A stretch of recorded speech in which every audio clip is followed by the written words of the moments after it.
जिस उपदेश से राम जी को राजकुमार भगवान राम बने, वो उपदेश आप सुन रहे हैं। कितना ऊंचा ग्रंथ है, इसको वाल्मीकि रामायण भी बोलते, योग वशिष्ठ महारामायण भी बोलते। राम तीर्थ ने इसी का बार बार अध्ययन किया था। ये आप भी शांत हो जाएंगे परमात्मा में, और दूसरों को भी शांति देने की क्षमता देने वाला ये सदग्रंथ है। इसको वेदांत का सिद्धांत ग्रंथ बोलते हैं। दूसरे होते प्रक्रिया ग्रंथ। ये करके फिर कब वो आचार्य बनो तब समझो, ये तो थोड़ा पढ़ो और फिर वही सिद्धांत की बात। तो बार बार योग वशिष्ठ महारामायण विचारने योग।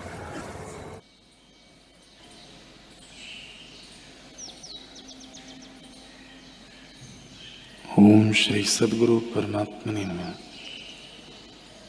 श्री वशिष्ठ जी बोले, ही राम जी,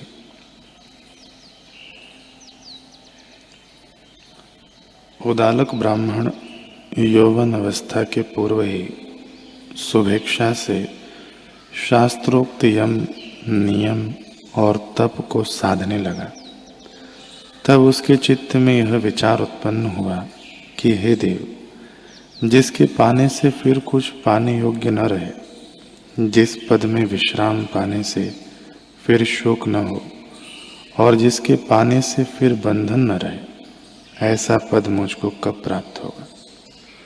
कब मैं मन के मनन भाव को त्याग कर विश्रांतिमान होगा?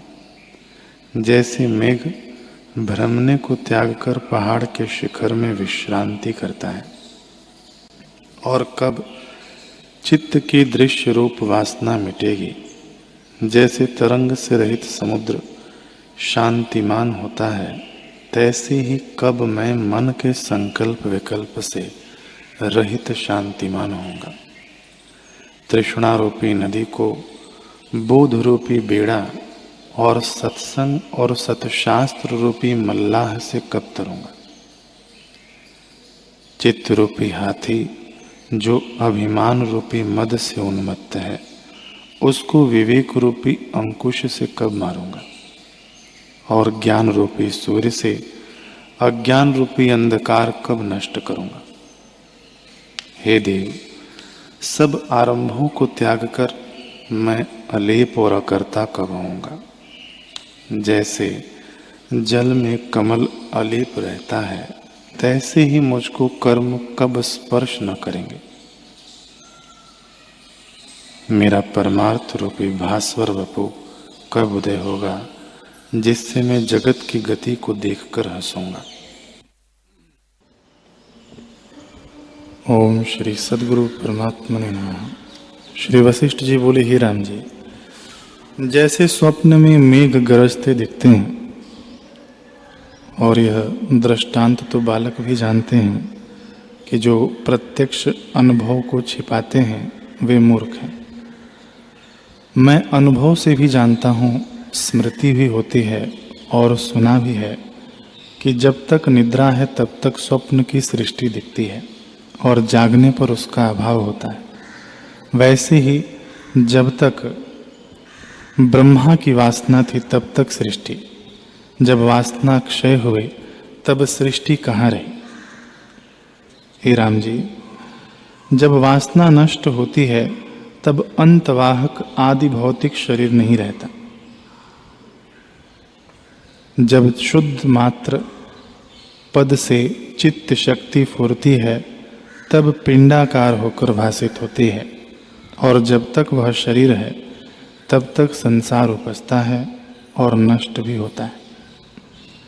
वैसे ही ब्रह्मा की सुषुप्ति में जगत लीन हो जाता है और जागृत में उत्पन्न होता है, क्योंकि ब्रह्मा के शरीर का सुषुप्ति में लीन होना ही प्रलय है। यदि कहिए कि इस शरीर के नाश का नाम महाप्रलय हो तो ऐसे नहीं है, क्योंकि मृतक हुए शरीर का नाश होता है और फिर लोक भासित होता है। और जो कहिए कि जैसे वह परलोक भ्रांति मात्र है, वैसे ही यह भी भ्रांति मात्र है, इसी का नाम महाप्रलय है, तो यह भी ठीक नहीं है, क्योंकि श्रुति, स्मृति और पुराण सब कहते हैं कि महाप्रलय में कुछ नहीं रहता, केवल आत्मसत्ता ही रहती है। और जो कहिए कि परलोक भ्रांति मात्र है, इसका नाश होना क्या है, तो श्रुति और शास्त्र का कहना व्यर्थ होता है। और जो उनका कहना व्यर्थ हो, तो इनके कहने से ब्रह्माकार वृत्ति किसी को उत्पन्न न हो। हे राम जी, जैसे जब तक निद्रा है तब तक स्वप्न का जगत दिखता है, और जागृत में स्वप्न के जगत का अभाव हो जाता है, वैसे ही जब तक वासना है तब तक जगत है, जब वासना का क्षय होता है तब जगत का अभाव हो जाता है। ओम श्री सद्गुरु परमात्मने नमः। उदालक मन में विचार कर रहे हैं कि हे देव, सब आरंभों को त्याग कर मैं अलेप और अकर्ता कब होऊंगा। जैसे जल में कमल अलेप रहता है, तैसे ही मुझको कर्म कब स्पर्श न करेंगे। मेरा परमार्थ रूपी भास्वर वपु कब उदय होगा, जिससे मैं जगत की गति को देखकर हंसूंगा, हृदय में संतोष पाऊंगा और पूर्ण बोध विराट आत्मा की नहीं होऊंगा। वह समय कब होगा कि मुझ जन्मों के अंधे को ज्ञान रूपी नेत्र प्राप्त होगा, जिससे मैं परम बोध पद को देखूंगा। वह समय कब होगा जब मेरा चित्त रूपी मेघ वासना रूपी वायु से रहित आत्म रूपी सुमेरु पर्वत में स्थित होकर शांतिमान होगा। अज्ञान दशा कब जावेगी और ज्ञान दशा कब प्राप्त होगी। अब वह समय कब होगा कि मन और काया और प्रकृति को देखकर हंसूंगा। वह समय कब होगा जब जगत के कर्मों को बालक की चेष्टावत मिथ्या जानूंगा और जगत मुझको सुषुप्ति की नाई हो जाएगा। वह समय कब होगा जब मुझको पत्थर की शिलावत निर्विकल्प समाधि लगेगी और शरीर रूपी वृक्ष में पक्षी आलय करेंगे और निसंग होकर छाती पर आन बैठेंगे। हे देव, वह समय कब होगा जब इष्ट अनिष्ट विषय की प्राप्ति से मेरे चित्त की वृत्ति चलायमान न होगी और विराट की नाई सर्वात्मा होगा। वह समय कब होगा जब मेरा सम असम आकार शांत हो जाएगा और सब अर्थों से निरीक्षित रूप में हो जाऊंगा। कब मैं उपशम को प्राप्त होऊंगा, जैसे मंदराचल से रहित क्षीर समुद्र शांतिमान होता है। श्री योग वासिष्ठ महारामायण।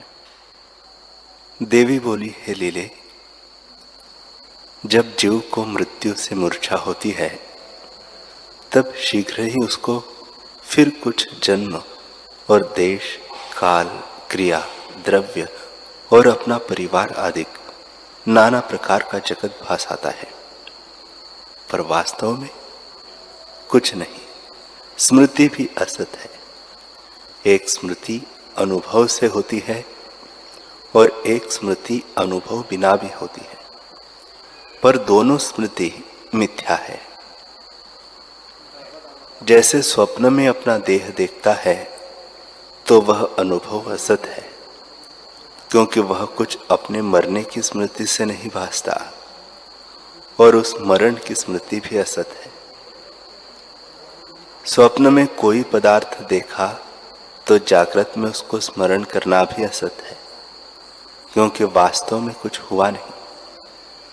इससे यह जगत अकारण रूप है और जो है सो चिदाकाश ब्रह्म रूप है। न कुछ विदुरत की सृष्टि सत है और न यह सृष्टि सत है, सब संकल्प मात्र है। इतना सुनकर लीला ने पूछा, हे देवी, जो यह सृष्टि ब्रह्मात्र है तो वह जो विदुरत की सृष्टि है सो इस सृष्टि से संस्कार से हुई है, या यह सृष्टि उस ब्राह्मण और ब्राह्मण की स्मृति संस्कार से हुई है?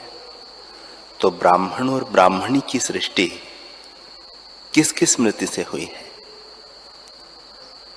देवी बोली, हे लीले,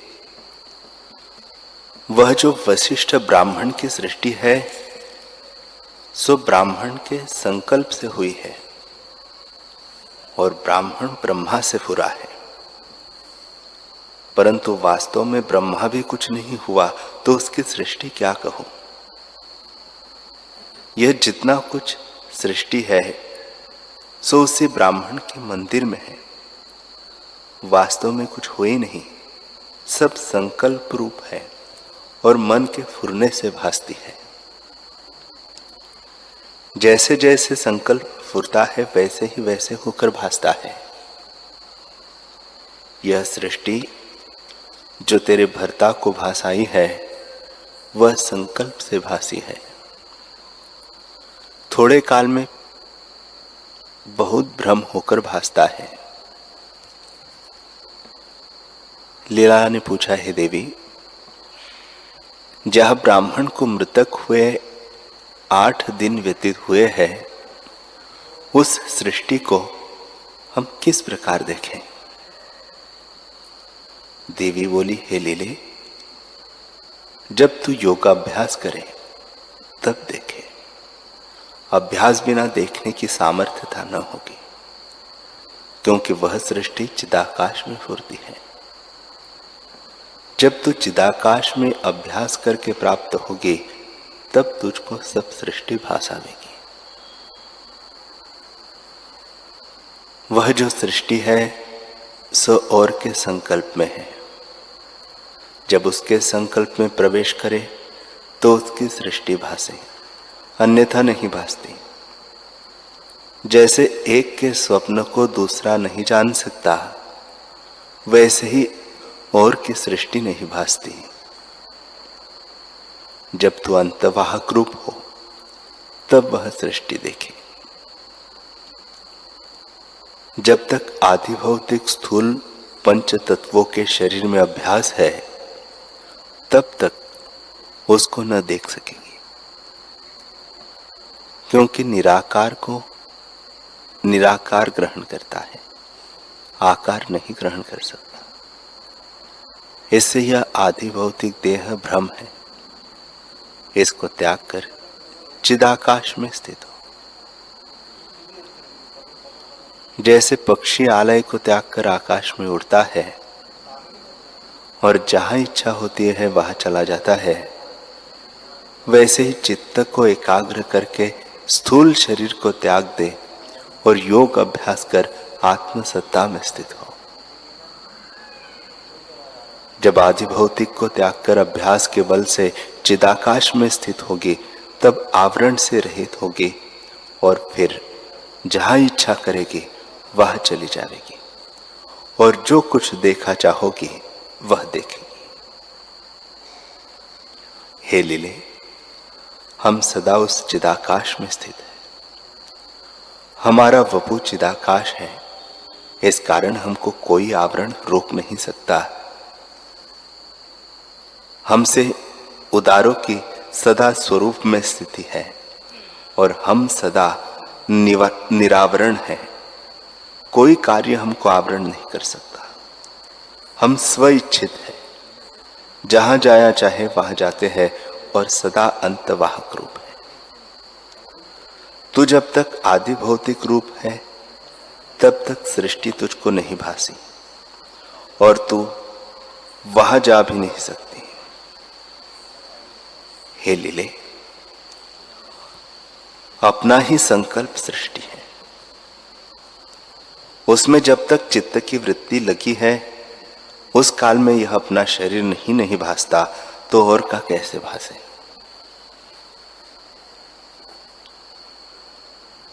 जब तुझको अंतवाहकता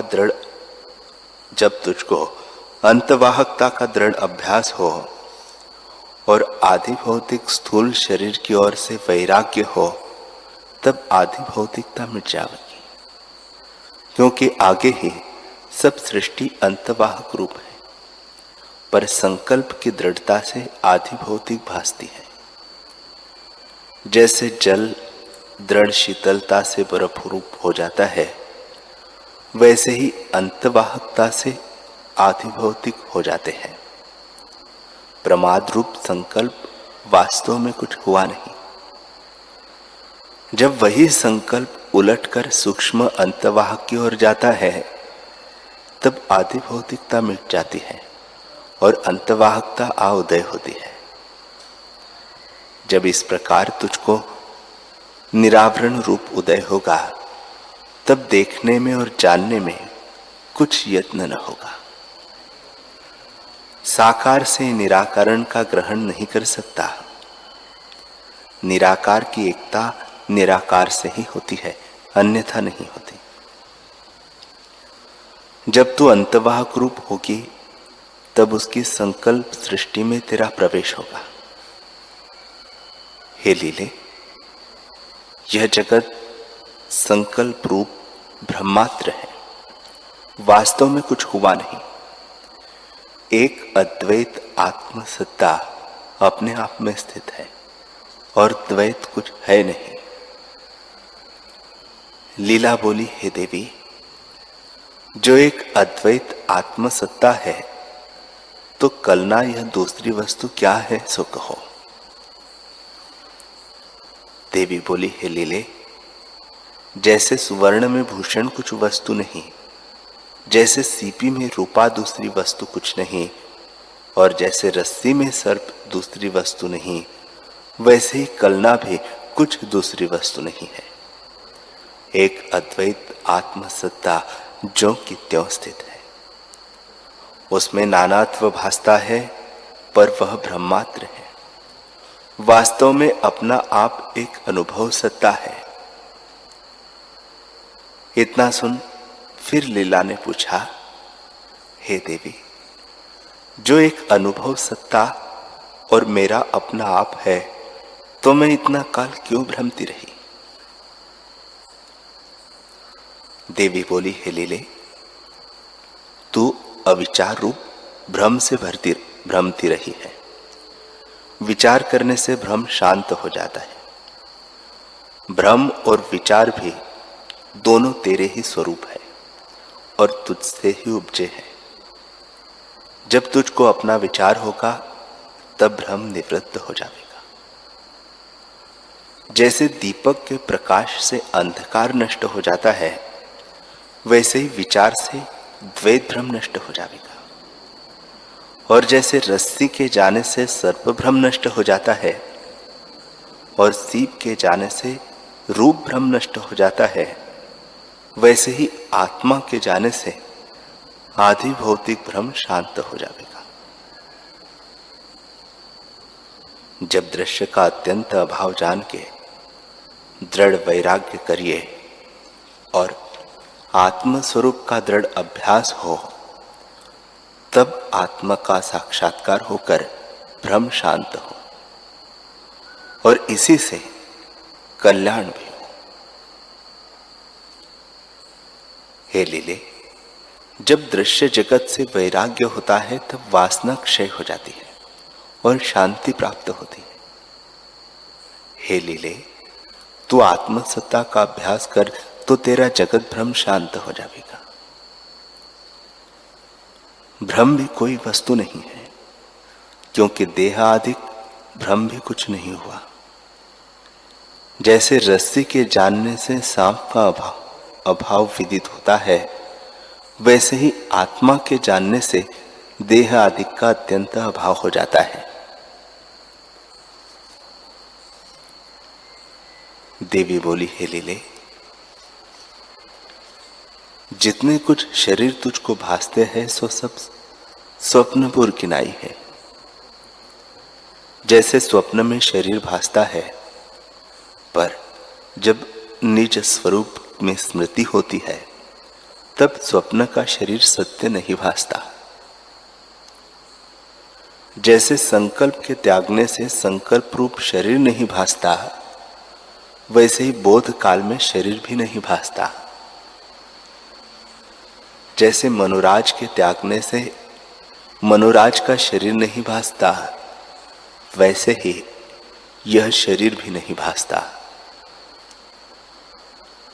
जब स्वरूप का ज्ञान होगा, तब यह भी वास्तव में न भासेगा। जैसे स्वरूप स्मरण होने पर स्वप्न शरीर शांत होता है, वैसे ही वासना के शांत होने पर जागृत शरीर भी शांत हो जाता है। जैसे स्वप्न का देह जागने से असत होता है, वैसे ही जागृत शरीर की भावना त्यागने से यह भी असत भासता है। इसके नष्ट होने पर अंतवाहक देह उदय होएगा। जैसे स्वप्न में राग द्वेष होता है और जब पदार्थों की वासना बोध से निर्बीज होती है तब उनसे मुक्त होता है, वैसे ही जिस पुरुष की वासना जागृत पदार्थों में नष्ट हुई है, सो पुरुष जीवन मुक्त पद को प्राप्त होता है।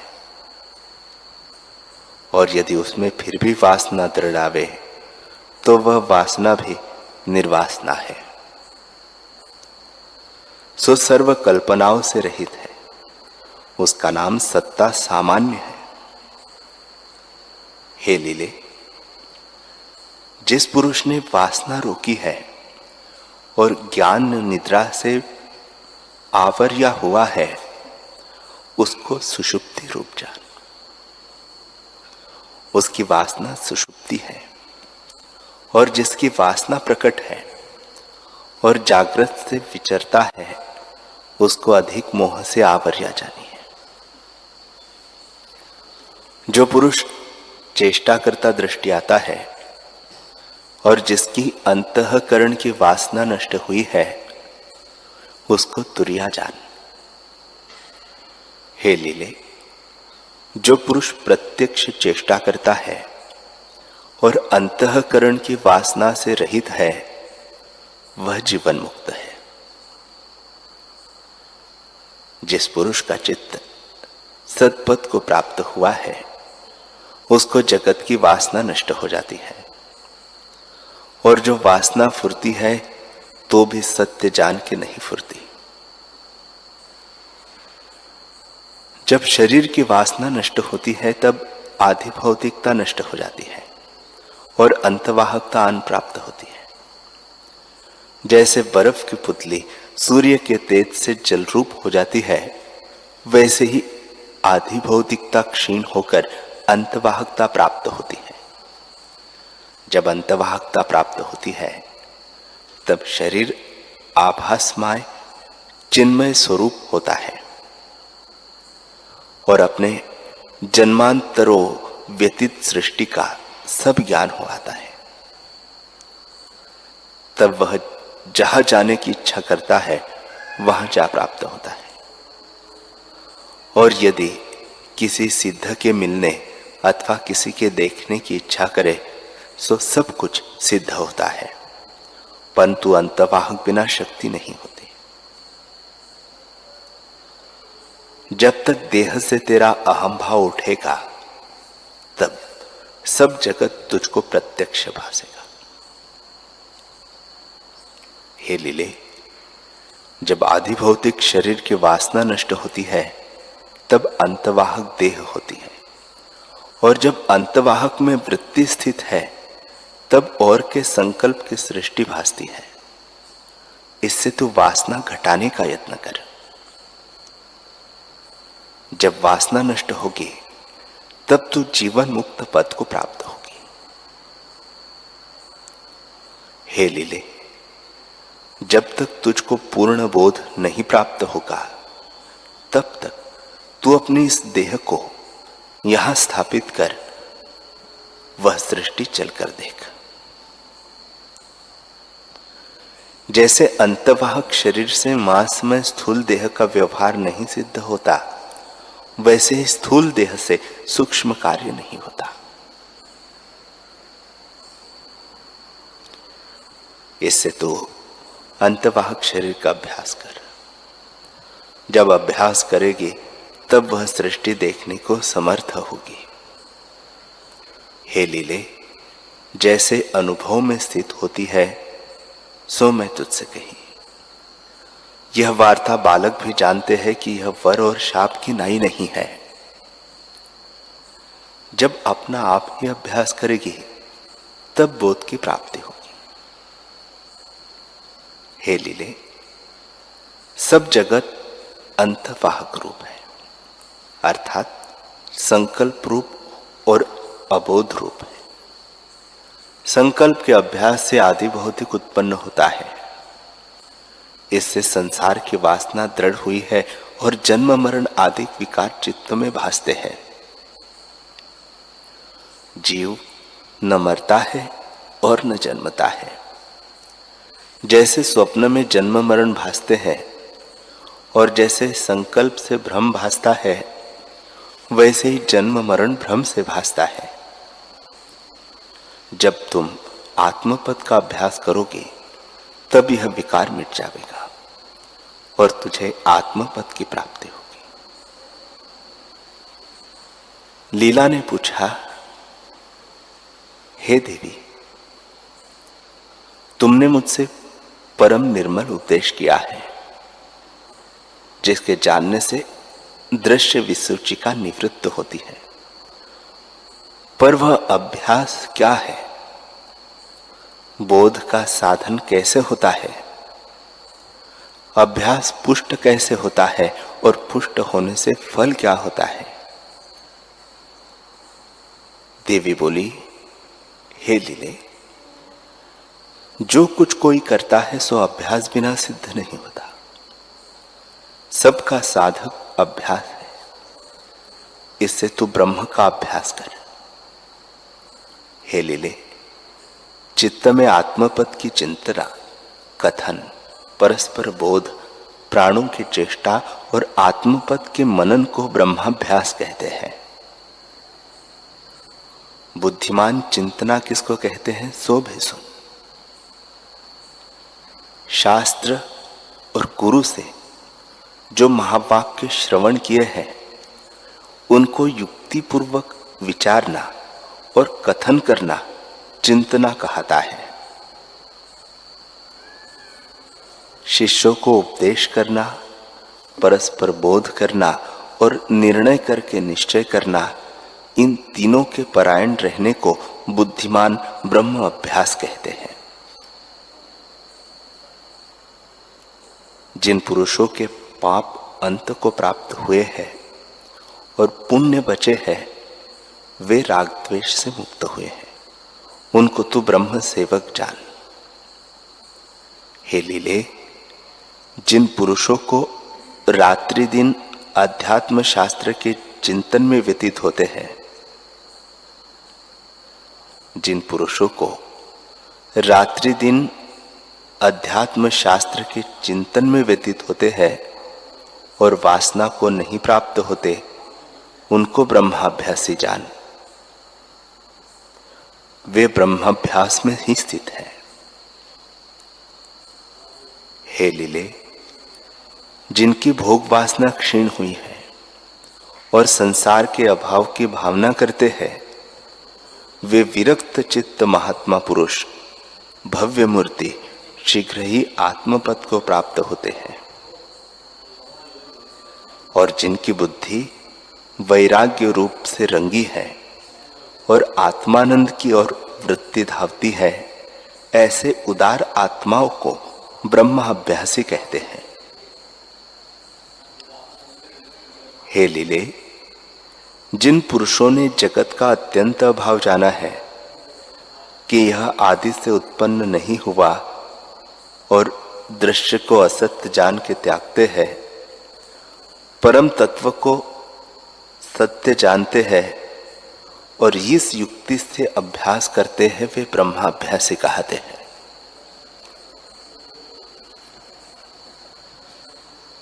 जिस पुरुष को दृश्य की असंभवता का बोध हुआ है और इस बुद्धि का भी जो अभाव करके परमात्मा पद की प्राप्ति करती है, सो ब्रह्माभ्यासी कहते हैं। हे लीले, दृश्य के अभाव जाने बिना राग और द्वेष निवृत्त नहीं होते। राग द्वेष बुद्धि इस लोक में दुखों को प्राप्त कराती है, और जिसको दृश्य की असंभव बुद्धि प्राप्त हुई है उसको यज्ञ अर्थात परमात्म तत्व का ज्ञान प्राप्त होता है। जब उस पद में दृढ़ अभ्यास होता है तब परमानंद निर्वाण पद को प्राप्त होता है। और जो जगत के अभाव के निमित्त यत्न करता है वह प्राकृत है। हे लीले, बोध का साधन अभ्यास है। अभ्यास शास्त्र से होता है, प्रयत्न से पुष्ट होता है, और पुष्ट होने से आत्म तत्व की प्राप्ति होती है। हे लीले, जिनको ब्रह्माभ्यासिक व सेवक ब्रह्म के सेवक कहते हैं, हे लीले, जिनको ब्रह्माभ्यासी व ब्रह्म के सेवक कहते हैं वे तीन प्रकार के हैं। एक उत्तम, दूसरे मध्यम और तीसरे प्रकृत। उत्तम अभ्यासी वह है जिसको बोध कला उत्पन्न हुई है और दृश्य का असंभव बोध हुआ है। जिसको दृश्य का असंभव बोध हुआ है पर बोध कला नहीं उपजी और वह उसके अभ्यास में है, वह मध्यम है। जिसको दृश्य का असंभव बोध नहीं हुआ और सदा यही हृदय में रहता है कि दृश्य का असंभव हो, यह प्राकृत है। इससे जिस प्रकार मैंने तुझको अभ्यास कहा है वैसे ही अभ्यास करने से तू परम पद को प्राप्त होगी। इससे इतना कहकर वशिष्ठ जी बोले, हे रामचंद्र जी, जैसे अज्ञान रूपी निद्रा में जीव शयन करता है, उससे जगत को नाना प्रकार का देखता है, वैसे ही अविद्या रूपी निद्रा में विवेक रूपी वचनों के जल की वर्षा करके जब देवी ने लीला को जगाया, तब उसकी अज्ञान रूपी निद्रा ऐसे नष्ट हो गई जैसे शरद काल में मेघ का कुहड़ा नष्ट हो जाता है।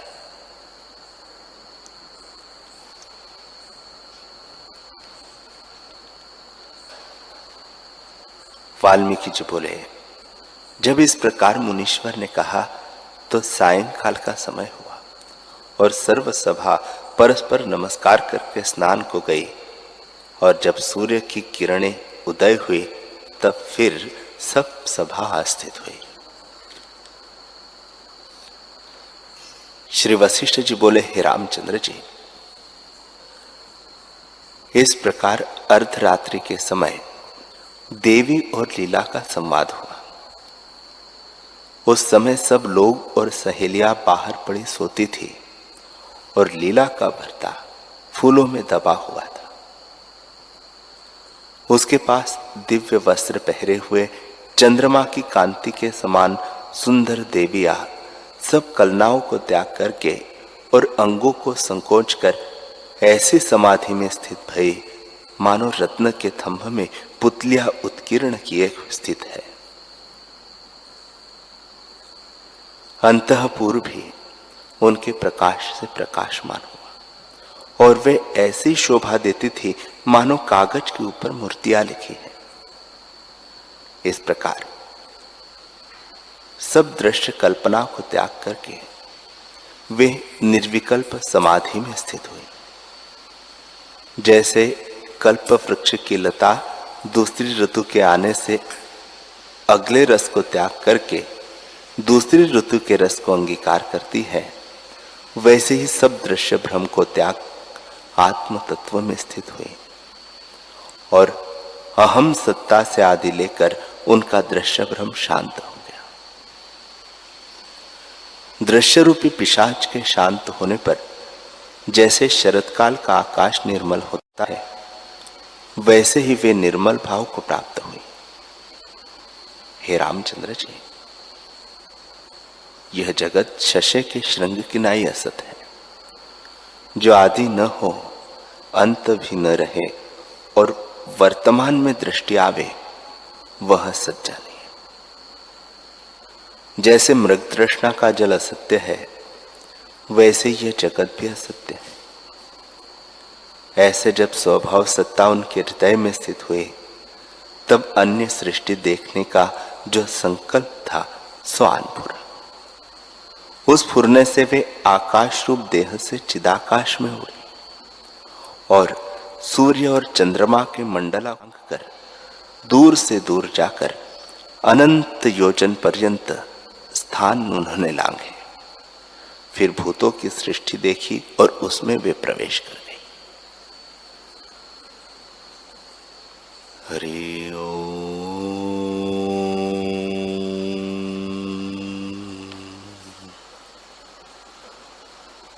हरि ओम।